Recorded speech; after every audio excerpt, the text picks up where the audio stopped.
আপনি কি দর্জি কাজ করে নিজ এলাকায় আপনার সুনাম অর্জন করতে চান? তাহলে সুন্দর, সুন্দর ইউনিক ডিজাইন আপনাকে তৈরি শিখতে হবে এবং কাস্টমারকে তৈরি করে দিতে হবে। তো এখানে ২ টি কাপড় আছে। এই কাপড়টি যদি মেপে দেখাই পাশে ৩ ইঞ্চি নিয়েছি এবং এই বড় কাপড়টি সাইডে সরিয়ে রাখবো এবং এইদিকেও ৩ ইঞ্চিতে একটি মার্জিন করতে হবে। মানে এখানে যে টুকরো কাপড়গুলো আমরা কাটিং করে নেব, এখানে স্কোয়ার করে কাটিং করতে হবে। পাশে মানে চতুর সাইডে ৩ ইঞ্চি করে নিতে হবে। দেখুন এই ফিউজিং বক্রমটি কিন্তু আমি কাপড়ের উপরে বসিয়ে নিয়েছি। তারপরে ঠিক মাঝখানে দেখুন এইভাবে ২ সাইড থেকে ভাঁজ করে নিতে হবে। নিয়ে একটি মাথা থেকে এখানে আমাদেরকে সেলাইটি শুরু করতে হবে। ১ সুত বা ২ সুত মার্জিন রেখে সেলাইটি শুরু করতে হবে এবং এই মাথাটিকে দেখুন অ্যাঙ্গেল করে ভাঁজ করে নিতে হবে। এইভাবে কিন্তু আমাদেরকে ডিজাইনটি তৈরি করতে হবে। খুব সুন্দর একটি ডিজাইন। আশা করি ডিজাইনটি আপনাকে খুব ভালো লাগবে। যেকোনো পোশাককে খুব সুন্দর তৈরি করতে পারবেন আপনি। তো এইভাবেই কিন্তু আমাদের ঠিক আছে এই ডিজাইনটি তৈরি করতে হবে। এই ধরনের এখানে আমি ৬টি টুকরো নিয়েছি। তো ৬টি টুকরো একই নিয়মে আমাদেরকে তৈরি করতে হবে। আপনারা অনেকজনেই আছেন হয়তো দীর্ঘদিন থেকে কাজ করেন কিন্তু কাস্টমার আপনার কাজের প্রশংসা করে না। দেখা যাচ্ছে বেশি, বেশি করে আপনার কাছে কাজ তৈরি করতে দেয় না। কেন জানেন? আপনি সুন্দর, সুন্দর নতুন, নতুন কাস্টমারকে ডিজাইন তৈরি করে দিতে পারেন না।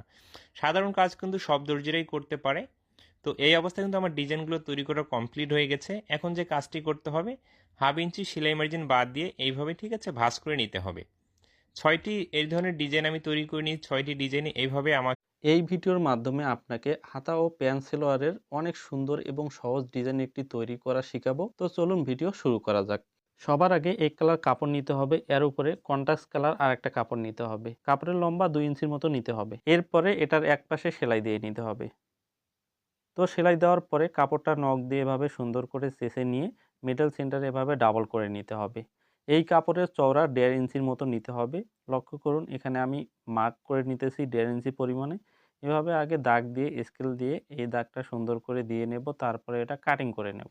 তো কাটিং করে নেওয়ার পরে এরপর লক্ষ্য করুন এই যে কাপড়টা আছে এটার আমাদের লম্বা লাগবে ৩ ইঞ্চি পরিমাণে। তো এভাবে ৩ ইঞ্চি পরিমাণে আগে দাগ দিয়ে একটা আমি কাটিং করে নেব। এভাবে বেশ কয়েক পিস তৈরি করে নিতে হবে। তো আমি কাটিং করে নিলাম। এরপরে এই কাপড়টা এভাবে কোনাকুনি ভাবে ট্রাইঅ্যাঙ্গেলে শেপ দিয়ে নিতে হবে। তারপরে এটার মুখে মুখে এভাবে সেলাই দিয়ে বসিয়ে নিতে হবে। হ্যাঁ, তো এভাবে প্রতিটা পিস কিন্তু আপনাকে তৈরি করে নিতে হবে। একটা আপনাদের আস্তে আস্তে দেখিয়ে দিলাম, বাকি পিসগুলো আমি একই নিয়ম ফলো করে তৈরি করে নেব। তো আমি কিন্তু আগেই বলেছিলাম বেশ কয়েক পিস এ ধরনের তৈরি করে নিতে হবে। তাই আগে যখন কাপড়ের পট্টিটা কাটিং করবেন বা তৈরি করবেন একটু লম্বা করে তৈরি করার চেষ্টা করবেন।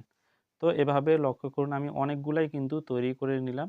এখন এগুলার মুখের যে কাপড়গুলো আছে সেলাই বরাবর কাটিং করে সোজা করে নেব। তো প্রতিটা পিস কিন্তু সুন্দর করে এভাবে আমি কাটিং করে নিয়েছি, লক্ষ্য করুন।